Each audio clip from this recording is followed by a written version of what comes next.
जय बोलो देवादिदेव 1008 श्री भगवान महावीर स्वामी की जय जय जय। अहिंसा परमो धर्म की जय जय जय। परम पूज आचार्य गुरुवर श्री विद्यासागर जी महाराज जी की जय जय जय। बोले परम पूज्य 108 गुरुवर श्री प्रमाण सागर जी महाराज की जय जय जय। परम पूज्य 108 गुरुवर श्री अरह सागर जी मुनिराज की जय जय जय। नमो।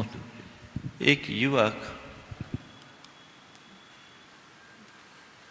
किसी लोहार की कार्यशाला में पहुंचा, वर्कशॉप में पहुंचा, देखा वो घन से लोहा पर प्रहार कर रहा था और एक तरफ कई बड़े बड़े घन टूटे हुए पड़े थे। उसे देखकर बड़ा आश्चर्य हुआ। बोले इतने सारे घन कैसे टूट गए? अरे रोज का काम है, काम करने में टूटते हैं। बोले मुझे एक बात समझ में नहीं आई, जिस निहाई पर लोहों को रखकर, निहाई समझते हैं ना, निहाई रहती है उसके ऊपर घन और हथौड़ा का प्रहार होता है, तो जिस निहाई पर लोहे को रखकर आप घन से पीटते हो, वो निहाई तो एक भी टूटी नहीं दिखी, घन सब टूटते दिख रहे, जबकि घन और हथौड़े भी लोहे के और निहाई भी लोहे की। क्या रहस्य है इसका? लोहार ने जो बात कही वो बहुत ध्यान देने योग्य है। लोहार ने कहा भैया बात केवल इतनी है कि निहाई जमीन में गड़ी है, जमीन से जुड़ी है, इसलिए सब सह लेती है, उसका कुछ नहीं होता, और हथौड़े घन सह नहीं पाते इसलिए टूट जाते। आज के संदर्भ में ये प्रसंग बड़ा उपयोगी है। अपने जीवन को अटूट बनाए रखना चाहते हो, मजबूत बनाए रखना चाहते हो, तो सहन करो। आज टी की बात है, टी फॉर टॉलरेंस, है ना। टॉलरेंस, सहनशीलता, सहिष्णुता हमारे जीवन का एक बहुत बड़ा गुण है जो जीवन में आना चाहिए। सहो, मैं अक्सर कहता हूं, जितना सहन करोगे उतना समर्थ बनोगे। किसे सहना है? किसको सहना है? प्रतिकूलताओं को सहना है। एक वृक्ष को देखो, सर्दी गर्मी बरसात सब प्रकार की बाधाओं को सहता है, आंधी और तूफान को झेलता है, औरों के पत्थर खा करके भी हमें घनी छाया और मीठे फल देता है। पेड़ अगर सर्दी गर्मी की बाधा को न सहे, यदि आंधी तूफान को न झेल पाए, तो क्या पेड़ पेड़ बन पाएगा? उसमें फूल फल लग पाएंगे? अगर पेड़ खुद धूप न सहे तो क्या हमें छाया दे पाएंगे? बस इतनी ही बात को अपने हृदय में अंकित कर लो। औरों को छाया वही दे पाता है जो खुद धूप सहने के लिए तैयार हो। औरों को छाया केवल वही दे सकता है जो खुद धूप सहने के लिए तैयार हो। जितना सहन करोगे उतना समर्थ बनोगे। आप सहने के लिए तैयार हैं? गुरुदेव का हाइकू, कहो न सहो सही परीक्षा यही, आपे में रहो। कहो न सहो, कहो न सहो सही परीक्षा यही, आपे में रहो। थोड़ा मन को टटोल कर देखो, हमारी स्थिति क्या है? हम कहते अधिक हैं या सहते अधिक हैं? और थोड़ा अंदर उतर करके देखो कि कहने में सार है या सहने में सार है। सहना है, किसको सहना है? 4 चीजें सहन करो, 4 चीजें सहन करो। दुख को, दुर्व्यवहार को, दुर्वचन को और दुःप्रसंग को। दुख, दुर्व्यवहार, दुर्वचन और दुःप्रसंग, इसको सहो।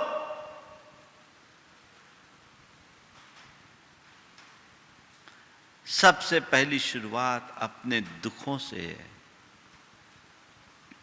जीवन में जब भी किसी प्रकार का दुख आता है तो तुम्हारी स्थिति क्या है?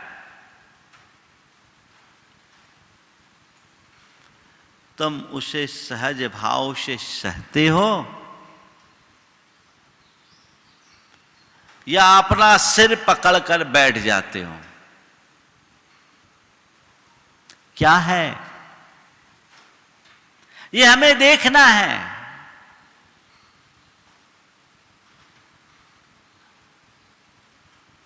क्या होता है? आपका कोई दुख है, वो दुख किसी भी प्रकार का हो सकता, बीमारी जन हो सकता, वियोग जन हो सकता, विपत्ति जन हो सकता, अन्य किसी विषमता जैसी हो सकती। मैं आपसे सवाल केवल इतना करना चाहता हूं कि जो आपका दुख है, उस दुख का रोना रोने से दुख दूर हो जाता है क्या? सॉल्यूशन निकल आता है क्या? जो तुम्हारे लिए दुख आया, कोई भी दुख है संसार में, ऐसा एक भी प्राणी नहीं जिसके जीवन में दुख नहीं है। दुख संसार का एक अनिवार्य सत्य है। जन्म से ही दुख है, ये संसार ही दुखमय है। दुख तो है, पर सवाल ये है, दुख का रोना रोने से दुख दूर हो जाता है क्या?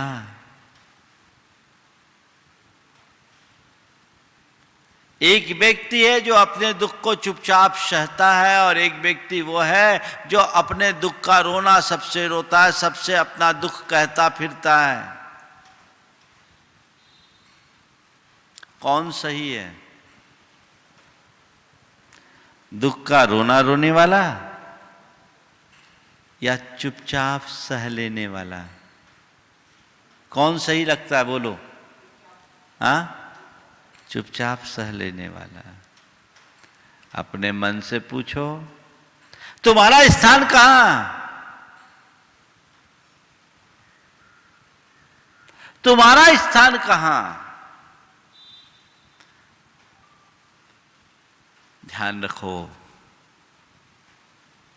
कैसा भी दुख हो,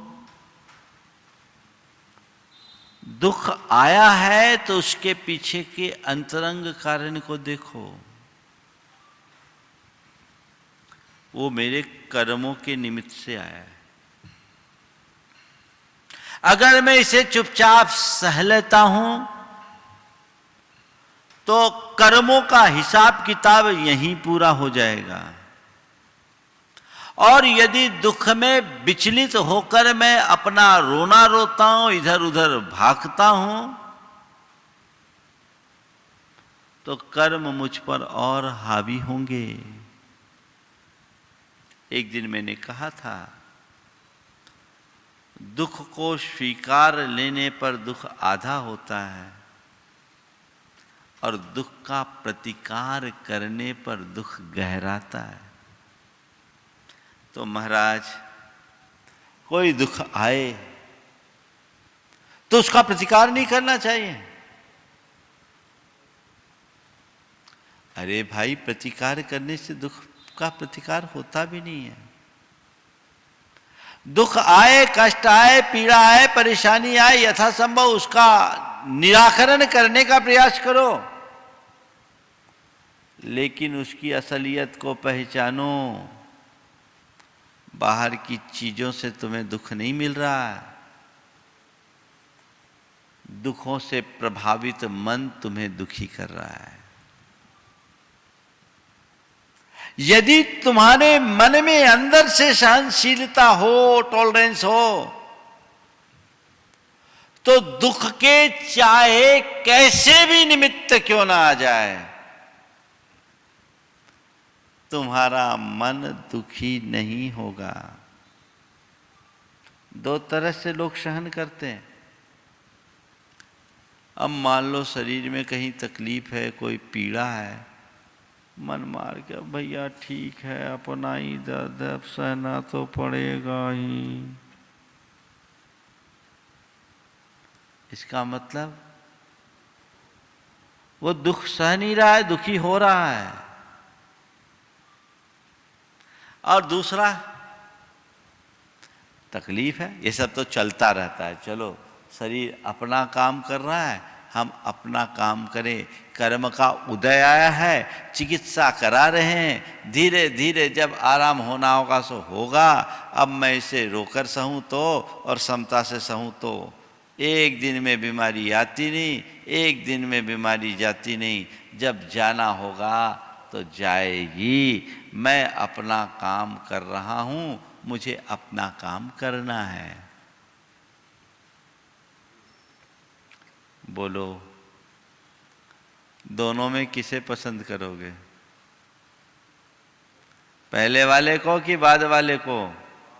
हाँ, बाद वाले को पसंद करते और पहले वाला काम करते। बोले महाराज आप ही तो कहते सब काम में पहले होना चाहिए। है क्या है? सच्चा टॉलरेंस भीतर की क्षमता है। तुम्हारी टॉलरेंस पावर जितनी प्रबल होगी, तुम्हारे जीवन में उतनी अधिक सहजता और क्षमता आएगी। जीवन में दुख तो सबके साथ लगा है। जो दुख को सहने में समर्थ होते हैं वे दुख को जीत लेते हैं, और जो दुख को सह नहीं पाते वो सारी जिंदगी अपना दुखड़ा रोते रहते हैं। तो कैसा भी दुख हो सहो, कैसे सहो वो आगे बताऊंगा आपको, लेकिन मुझे देखना है कि मेरे जीवन में आगत दुख मुझे कैसे लगते हैं।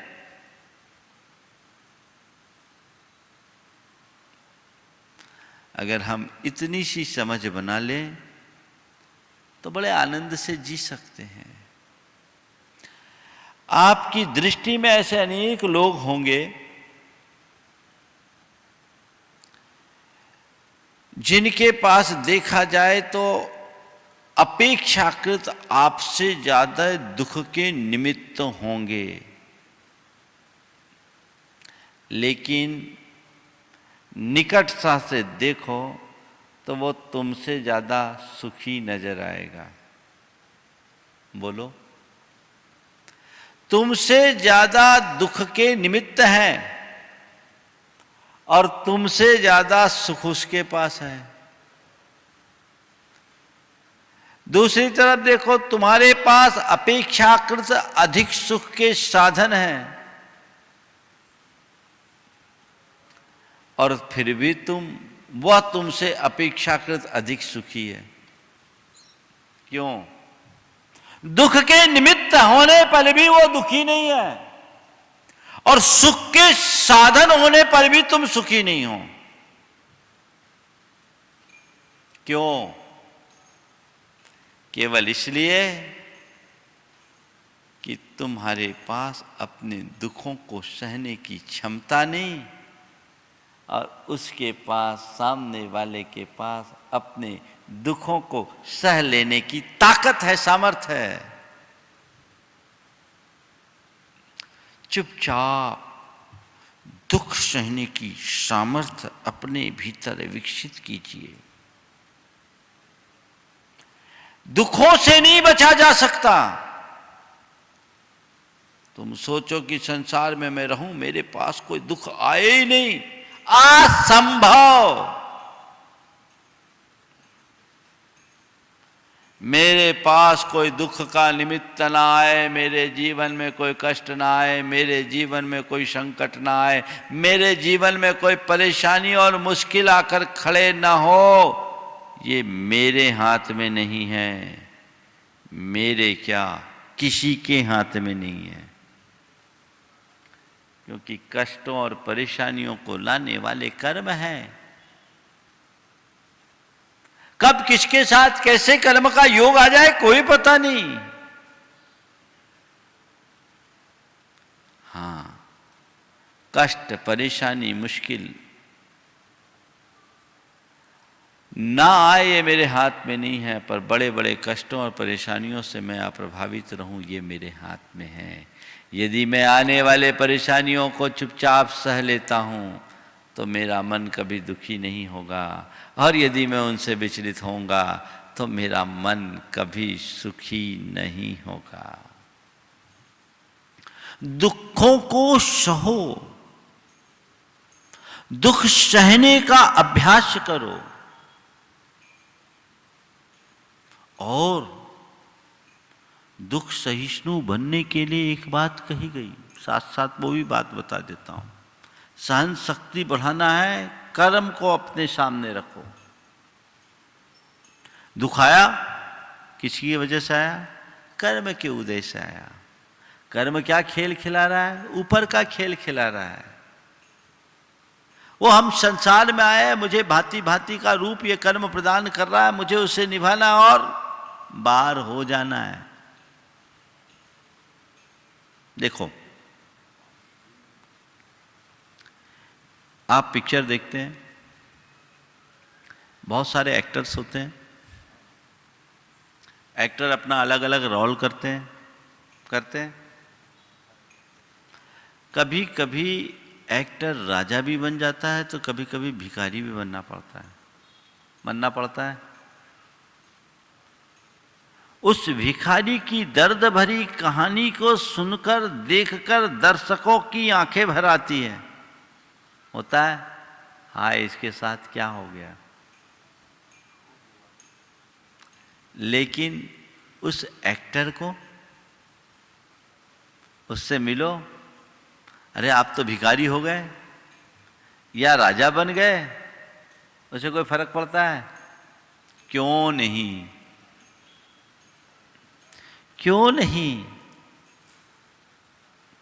बात समझ में आ रही है? थोड़े गहरे में जाना है। क्यों नहीं? क्योंकि उसे मालूम है ये तो मेरे ऊपर का रोल है, मुझे पता है मैं क्या हूं। मैं जो हूं सो हूं, वो राजा भी मैं नहीं हूं, ये भिखारी भी मैं नहीं हूं। ये ऊपर का रोल है जो मुझे निभाना है। डायरेक्टर ने जो रोल दिया है वो मुझे निभाना है। तो राजा होने में प्रसन्न नहीं होता और भिखारी बनने में आंसू नहीं बहाता, दोनों को तटस्थ भाव से अपना लेता है। यदि तुम्हारी दृष्टि तुम्हारे आत्मस्वरूप पर हो और कर्म सिद्धांत पर तुम्हारा विश्वास बना रहे, तो जीवन में तुम कितने भी अमीर बनो, गरीब बनो, संपन्न बनो, विपन्न बनो, अनुकूलता रहे, प्रतिकूलता रहे, सुख दुख कुछ भी आए, अरे भाई ये तो ऊपर का रोल है, रियल नहीं है। चुपचाप सहन करने की सामर्थ्य आएगी। ठीक है, रोल निभाना है, रोल निभाना है। संसार में एक नाटक ही है जिसका डायरेक्टर कर्म है और हर प्राणी उसके एक्टर है। हमें जो रोल दिया जाता है उसे निभाना होगा। यदि हम अपना रोल ठीक तरीके से निभाएंगे तभी इस संसार के इस नाटक और रंगमंच से अपने आप को बाहर निकाल पाएंगे। और यदि हमारा अभिनय सही नहीं हुआ तो और नीचे नीचे के अभिनय का रोल हमें करना होगा। सहज रूप से स्वीकार। अगर आपको किसी नाटक का पात्र बनाया जाए और ऐसे रोल अदा करने की बात की जाए जो आपके जीवन के अनुकूल नहीं है, पर आप करते हो कि नहीं करते हो? क्यों? भाई ठीक है, हमें नाटक करना है, ये तो नाटक है, मैं रोल कर रहा हूं, रियल में थोड़ी है। यही होता है ना। तो वहां आपको दुख नहीं होता। क्यों नहीं होता? क्योंकि आपको पता है ये नाटक है। जिस दिन तुम्हें ये संसार नाटक दिखने लगेगा, तुम्हारे जीवन में आगत सारे दुख तुम्हें नाटक दिखेंगे। तुम्हें लगेगा कि इसका असलियत से कोई संबंध नहीं, भीतर तो मेरा आत्म तत्व है, उससे मेरा संबंध है, उससे मेरा नाता है। ये बाहर की परिणतियां हैं, इनसे मैं क्यों विचलित हो जाऊं? चुपचाप सह लूं, कर्मों का हिसाब किताब यहीं के यहीं खत्म कर दूं।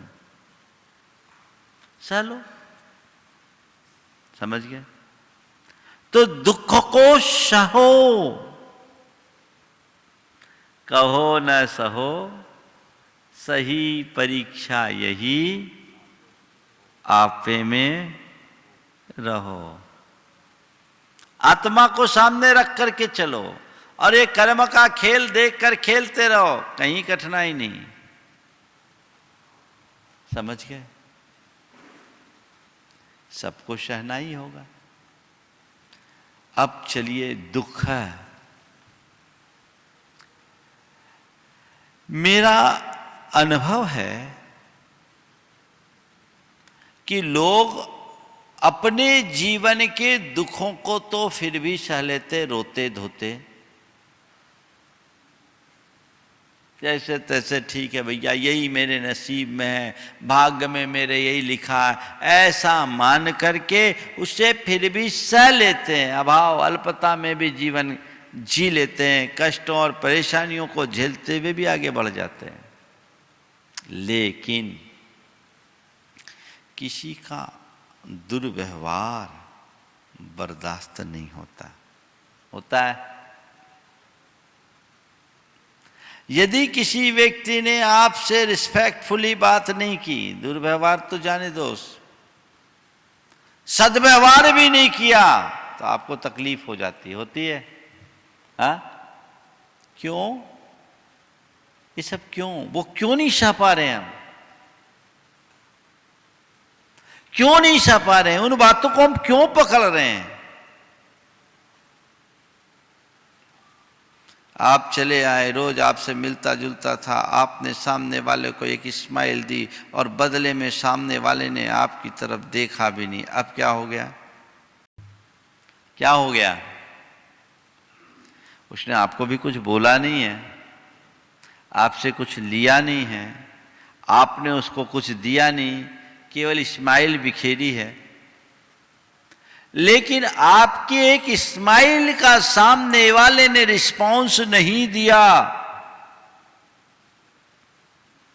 मन में खलबली मच गई, बहुत भाव बढ़ गए, लगता है बड़ा आदमी बन गया है, देखो तो कितना अहंकारी हो गया। अरे भले आदमी, अहंकारी वो है कि तू? देख तो सही, ये क्यों नहीं सोचता कि हो सकता है उसकी दृष्टि ना पड़ी हो सकता है उसके मन में कुछ और चल रहा हो सकता है इस समय वो किसी टेंशन में हो सकता है वो किसी चिंता में हो। ये भी हो सकता है कि नहीं? लेकिन मन है कि मानता नहीं। अपने तरीके से देखता है, अरे उसने आज मुझे कोई रिस्पॉन्स नहीं दिया। अब बोलो कहां है टॉलरेंस, कितना कमजोर है मन।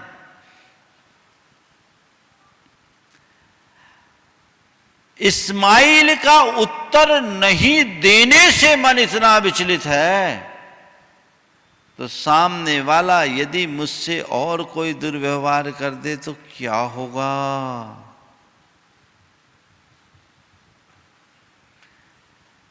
अपने पास्ट की तरफ दृष्टि ले जाओ, अतीत की तरफ झांको, एक पल के लिए आंखें बंद करो और देखो कि मेरी स्मृति पटल में ऐसे कौन कौन सी घटनाएं उभर रही है जो आज भी मेरे जेहन में बैठी है, जो कि मेरे जीवन में बड़ा गहरा प्रभाव जमाई हुई है औरों के दुर्व्यवहार के रूप में, जिसे याद करते ही मेरा मन विचलित होता है। थोड़ा आंखें बंद करो एक पल के लिए, सब लोग आंखें बंद करो। किनका किनका दुर्व्यवहार झलक रहा होगा।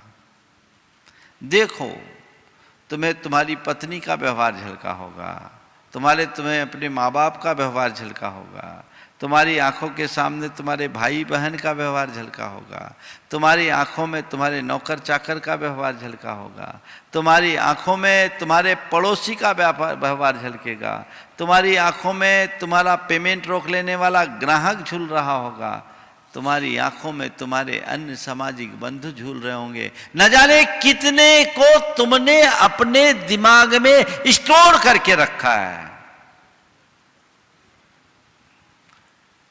आ रही है आंखें बंद करके थोड़ा सोचो। मैं रुकता हूं, अपने प्रवचन को रोकता हूं।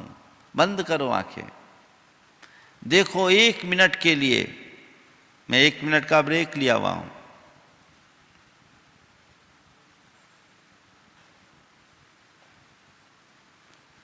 कितनी सारी तस्वीरें आ रही है, उधर नजर करते चलो। पूरा रील चलेगा।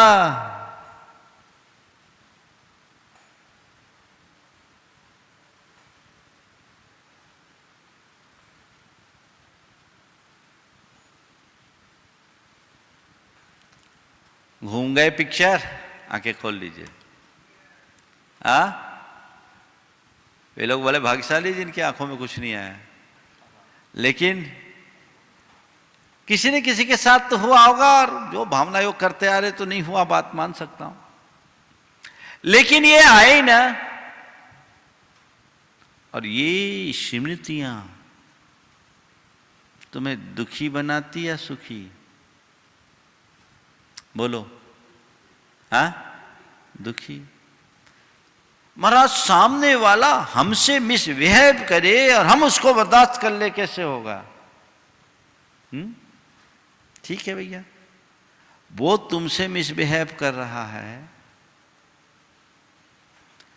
हो सकता है वो किसी कारण से परेशान होकर तुमसे चिढ़ करके, तुमसे ईर्ष्यावश, तुमसे द्वेषवश, दुराग्रहवश तुमसे मिसबिहेव कर रहा है, और तुम उससे प्रभावित होकर के तुम भी वैसा ही करने लगोगे, तो तुम में और उसमें अंतर क्या आएगा? कोई अंतर आएगा क्या? उसके अंदर तो ढेर सारा कूड़ा कचरा भरा हुआ है।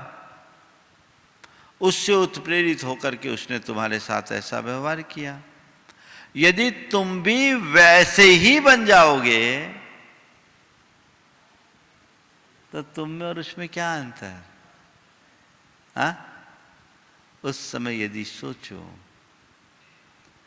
कि मेरे प्रति इसका जो ये व्यवहार है, इस व्यवहार में सामने वाले का कोई दोष नहीं, वो तो केवल कर्म से प्रेरित होकर के आया है।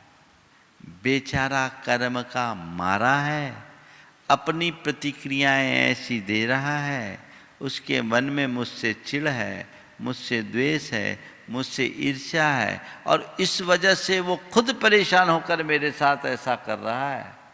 अगर मैं उलट करके ऐसा करूँगा तो मेरा कर्म और बढ़ेगा। मुझे अपने कर्म को के अकाउंट को सेटल करना है। काम खत्म। मैं एक ऐसे व्यक्ति को जानता हूं जिसकी पत्नी उसके साथ बड़ा बुरा व्यवहार करती है,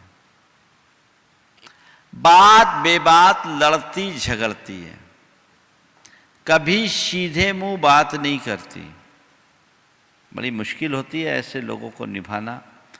लेकिन मैं कहूँगा कि उसकी जो धर्मपत्नी और वो व्यक्ति है, वो धर्मपत्नी का स्वभाव उसी के लायक दूसरा तो कोई झेल ही ना पाए। इस तरह से दुर्व्यवहार। तो एक बार उससे चर्चा में मैंने पूछा, भैया कैसे झेलते हो? अकेले में चर्चा में मैंने उससे पूछा कैसे झेलते हो? बोला महाराज मैं एक ही बात सोचता हूं, मेरा पुराना अकाउंट सेटल हो रहा है। क्या? मैं यही सोचता हूं कि मेरा पुराना अकाउंट सेटल हो रहा है। दृष्टिकोण को बदल लिया, अंतर आ गया। दुर्व्यवहार है, लेकिन ठीक है, अब परिवार है, उसका स्वभाव ऐसा बन गया है। सामने वाले को बदल पाना मुश्किल है, पर उसके प्रति अपने दृष्टि को बदल देना बहुत सहज है। अपनी सहन शक्ति को विकसित करने के लिए हमें यह करना जरूरी है। अगर वो ऐसा न करे तो क्या होगा? जीवन भर दुखी दुखी।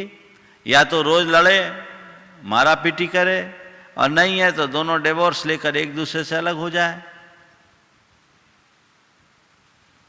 ध्यान रखना, टकराना और अलग होना जीवन की कामयाबी नहीं। टकराना और अलग होना जीवन की उपलब्धि नहीं। टकराव में भी ठहराव बनाए रखना जीवन की उपलब्धि है। टकराव के बाद भी ठहराव बनाए रखना।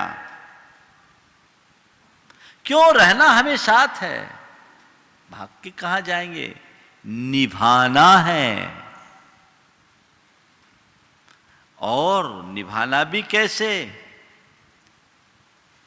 पानी पीकर कोस कोस के नहीं, है ना, कड़वा घूंट पी के नहीं, सहज भाव से निभाना। ठीक है, चलता है। दुर्व्यवहार को सहो। कैसे सहो? सहज भाव से सहो, क्षमता से सहो। इसके अलावा और कोई रास्ता नहीं है। तीसरी बात, दुर्वचन। किसी ने कोई कड़वे बोल बोल दिए तो क्या होता है? चित्त खौल जाता है। होता है? दो कड़वे वचन बोले, आप सह नहीं पाते।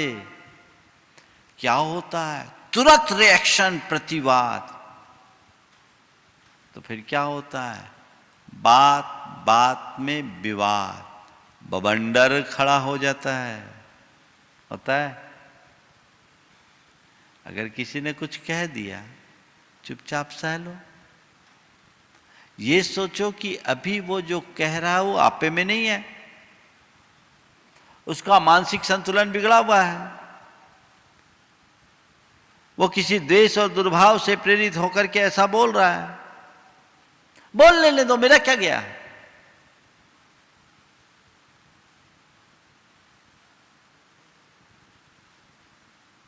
किसी ने आपको कुछ दिया, आपने उसे लिया, तो वो चीज आपकी हुई। और किसी ने आपको दिया, आपने उसे नहीं लिया, तो किसकी है? हाँ? अरे उसने मुझे गाली दी, मान लिया दी, तुमने गाली ली क्या? ली तो क्यों ली? सवाल तो केवल इतनी सी बात का है। मुझे तो ऐसा समझ में आता है कि गाली देने वाला गाली देने में जितना तत्पर होता है, सामने वाला गाली लेने में उससे ज्यादा उतावला होता है ना? रिएक्शन क्यों? एक सोच विकसित करनी है अपने भीतर। कोई बोल दिया, हंस के टाल दिया, बोल लेने दो, बक लेने दो, उसका स्वभाव है। कटु वचन, कर्कश वचन बोल रहे, ठीक है, अभी वो आपे में नहीं है। जैसे कोई व्यक्ति शराब पी करके उल जलूल बकता है, तो क्या आप कभी उससे उलझते हो? नशे में हो, पता है ये आदमी शराबी है और उल जलूल बक रहा है, आपके ऊपर टिप्पणी कर रहा है, आप क्या करते हो? उलझते हो? अरे अभी होश में नहीं है, नशे में है, पिया हुआ है, छोड़ो यार। यही करते हो ना? हाँ, कुछ फर्क पड़ता है? अरे उसने मुझे गाली दे दी, नहीं, वो बेहोश है, तुम होश में हो, व्यवस्था बनी रहेगी। अगर कोई ऐसा बोल रहा है,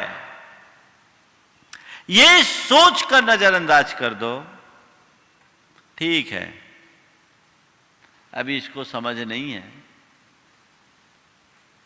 इसकी कोई अंडरस्टैंडिंग गलत है, समझ नहीं पा रहा है, आप पे में नहीं है, मैं क्यों इसके पीछे दिमाग खपाऊं, बोलने दो,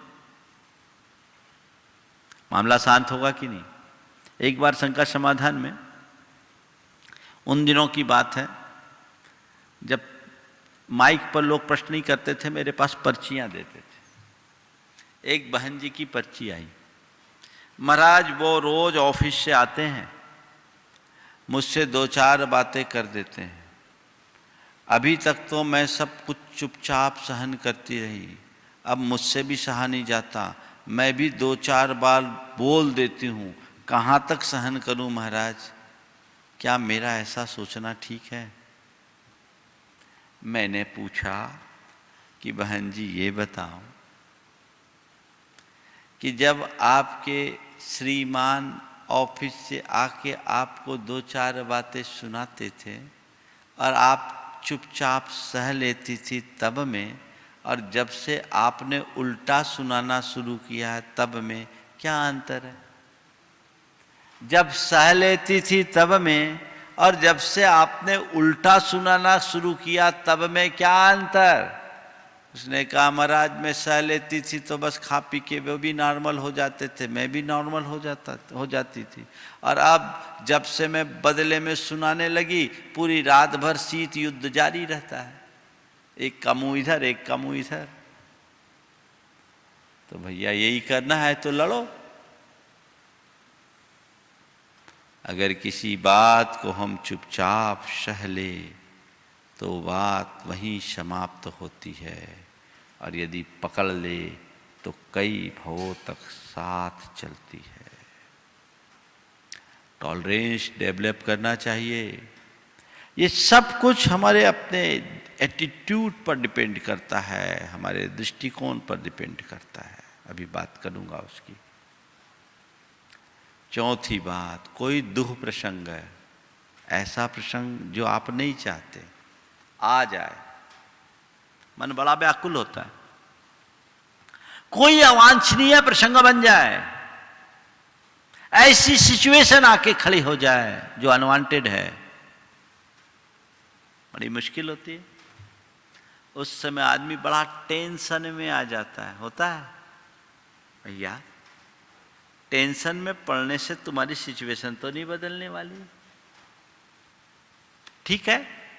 ऐसा कुछ हो गया है तो उस समय मन में धैर्य लाओ, कर्म का उदय मानकर उसे सहज भाव से सहो और धीरे से उस सिचुएशन से बाहर निकलने का रास्ता ढूंढो।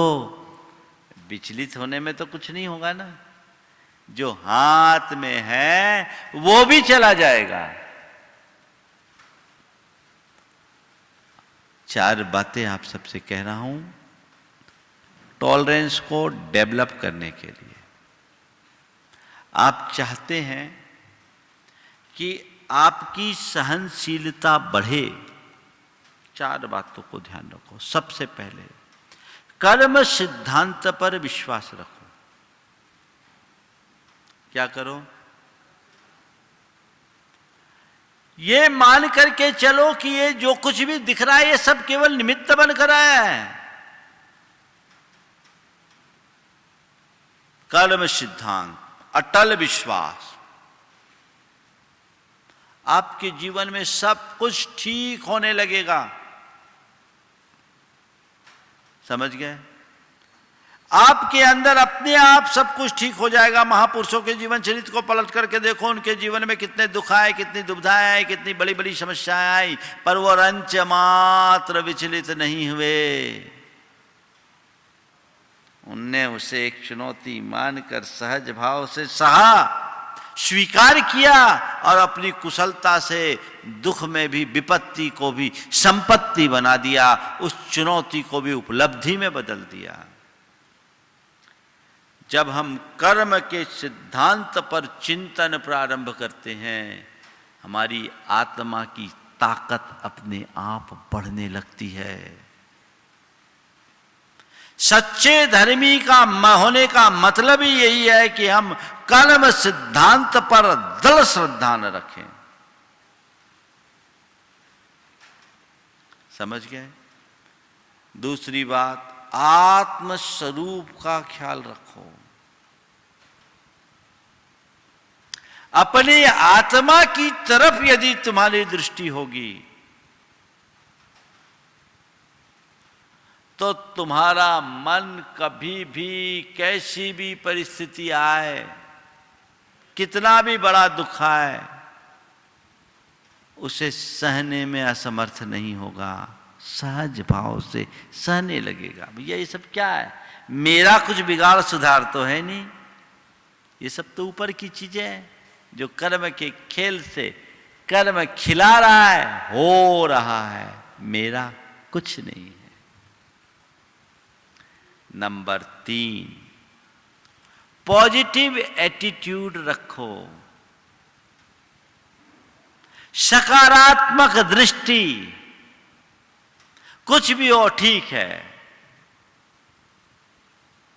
देखिए, पॉजिटिव दृष्टिकोण का परिणाम क्या होता है?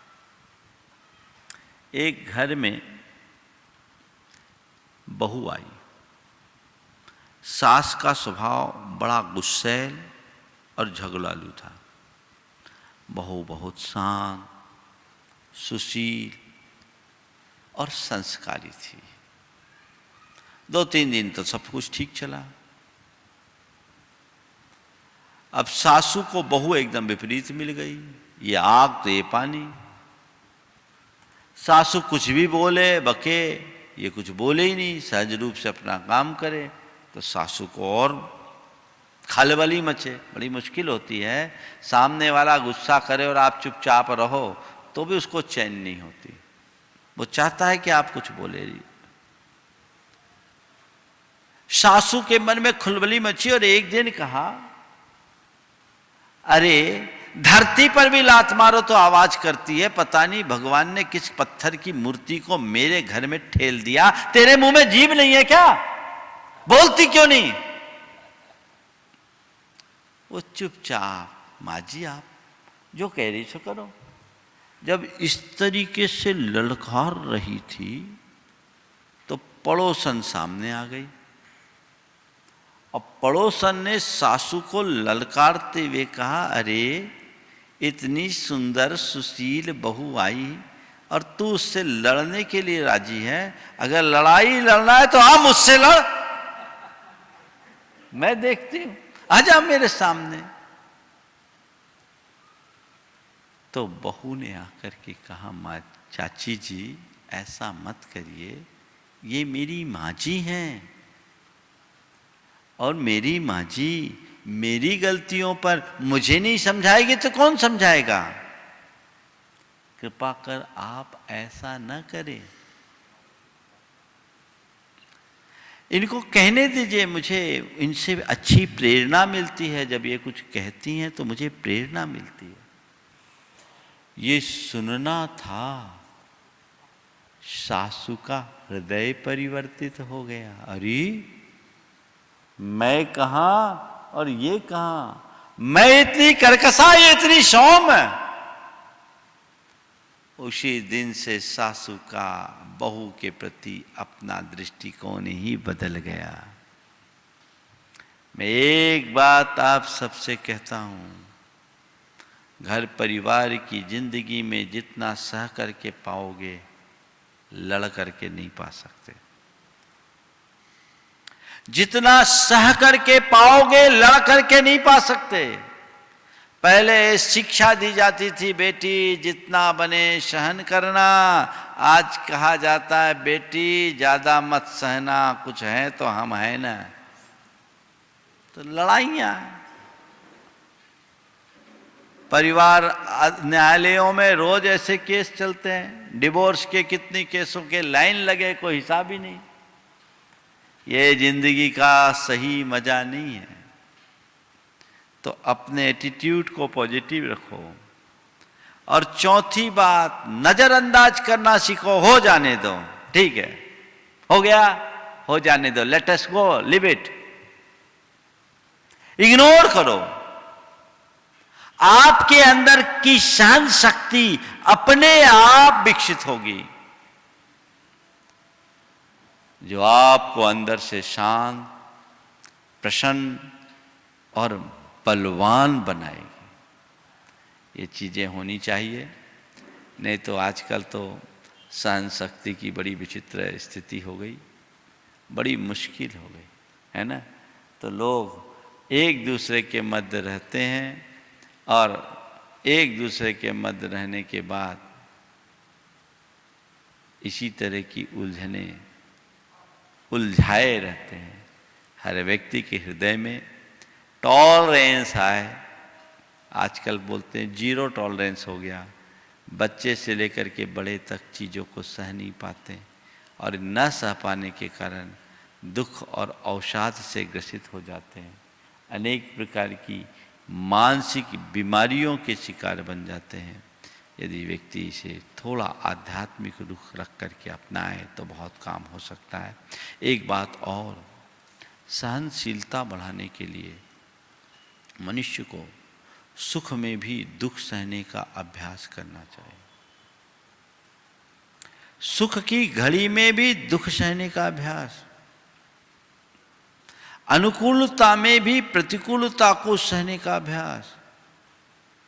तुम्हारे पास फैसिलिटीज है, ठीक है, लेकिन उस घड़ी में भी तुम अगर दुख सहने का अभ्यास करोगे तो अचानक आए हुए दुखों को सहज भाव से सहने में समर्थ रह सकोगे, अन्यथा नहीं।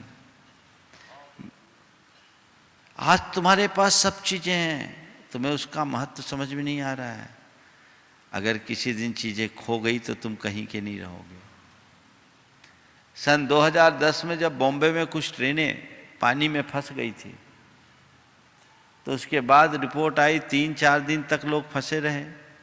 तो जो रिपोर्ट आई थी उसमें लिखा था कि सबसे ज़्यादा खराब हालत एसी कोच की थी। क्यों? उनका अभ्यास एसी में रहने का था और वहाँ तो पानी भी नहीं था। कहने का तात्पर्य यही है कि आप जितने लग्जीरियस बनोगे फिजिकली या मेंटली, आप उतने वीक होंगे। और आप जितना चीज़ों को सहने में का अभ्यास करोगे, आप उतने स्ट्रांग बनेंगे। B strong.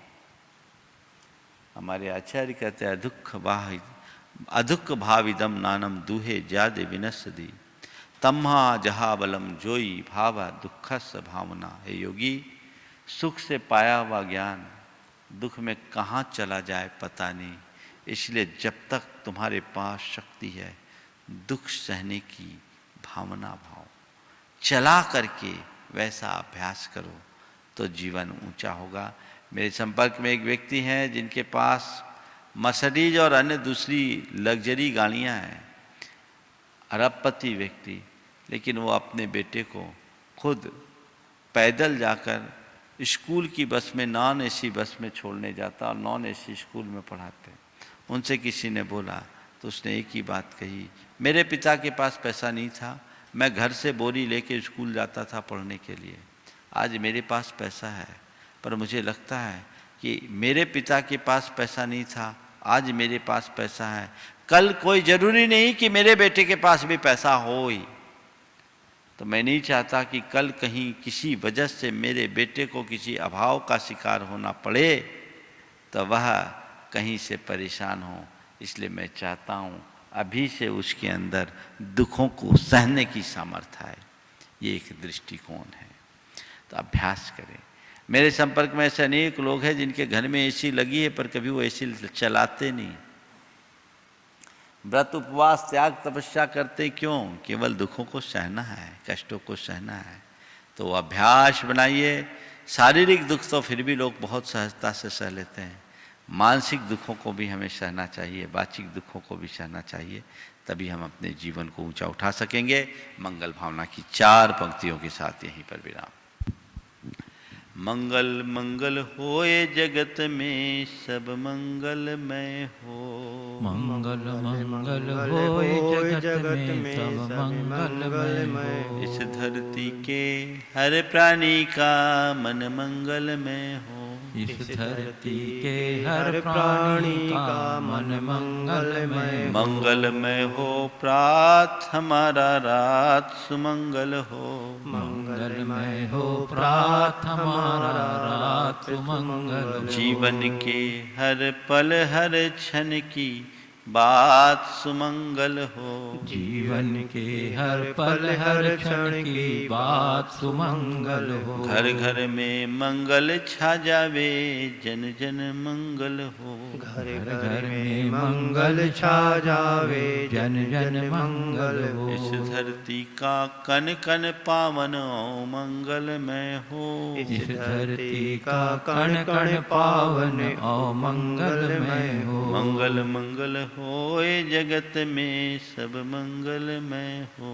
मंगल मंगल होए जगत में सब मंगलमय हो। इस धरती के हर प्राणी का मन मंगलमय हो। इस धरती के हर प्राणी का मन मंगलमय हो। जय बोलो परम पूज्य आचार्य गुरु श्री विद्यासागर जी महाराज।